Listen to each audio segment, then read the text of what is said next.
Hey guys, we're into the second of our Blazers plays for this evening, and this is play 13, which is named after James Harden. This is something that the Rockets use, a variation of essentially a pick and roll play with Harden and Capella, with Capella setting a screen up high and Harden using that to get to the basket, or to get Capella to the basket. So let's have a look at how that works. This shot should get us either a layup at the basket or an open three-pointer. So let's have a look at how it works. So we've got Tahi at the 1, bringing the ball up.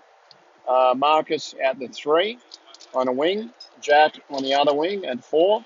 Harry Barry in the corner as a 2. And Max as a 5. Now you'll notice here the setup is identical to play 77, so that should make it easy for you guys tonight. You just go and stand in the same positions on the court to get going, so that should be easy enough to remember. Now, what's different on this play is that Tahi will pass the ball to Marcus, but then he'll move and not set a screen himself. And everyone moves on this play, so again, pay attention to what you need to do. So here, Taz is going to, again, come towards the seam line a little bit. And, Marcus may duck out and do a little bit of a V cut to get a pass from Tahi. Now, as Tahi throws the pass, he'll then run. And it is a bit of a fast jog as best you can, Taz, saving energy for the game. But we want to try and everyone, we want to be moving as quickly as we can on this because it disrupts the defense. The faster you move, the harder it is for the defense to keep up. So Tahi's going to rotate to the corner, and everyone rotates around. It's simple sort of motion, which you're all familiar with. So Jack's going to rotate around.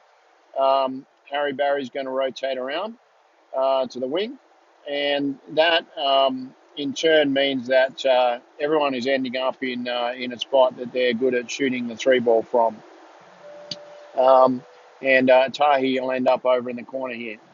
Now, again, what happens next, we're going to set a screen. So Max, you're moving out as all that motion is happening. You're moving out and setting a screen somewhere between the 3-point line and the elbow, as close to Marcus as you can so that he can really use that screen effectively. And Marcus, you're going to rip around that screen. In this case, you're ripping to the basket, but you're also creating as much space as you can. You're not going in a direct line to the basket. You're coming more out into the middle here. And the reason is you want to create as much space and separation between yourself and Max as you can so that the one defender can't defend both of you. So Max, here you're going to roll to the basket.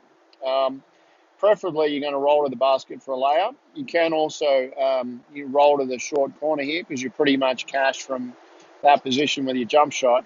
But I'd much rather us getting layups than I would taking jump shots. So ideally, try and roll to the basket for a layup. Now, Marcus, you're ripping and you're trying to get to the basket and score. Ideally, your defender will have to commit to you, which then means you've got a little bounce pass across. Don't throw that pass at waist height because it's much easier to intercept and turn over. And if you want to throw the Capella lob to Max to dunk the ball, do that. But a high percentage play might be to go for the layup or score yourself for the layup. So trust that straightforward, pretty standard pick and roll stuff. Now, if you can't, either of Marcus or Max can't score, then it's a jump stop. And again, we've got to kick out to places where people are cash. Tahi's cash in the corner, Harry Barry cash in the wings, Jack cash from the top of the key. And guys, if the shot isn't there, if you get a kick out pass and the shot's not there, then we can run it again, or you just rip to the basket. Rip to the basket, move the ball, keep player motion and ball movement going. Remember, no shot clock, so you've got time to make it work and get the best possible shot, either at the basket or an open 3. Okay, guys, that's our 13 play, named after James Harden, and the idea is we're getting a layup or an open 3.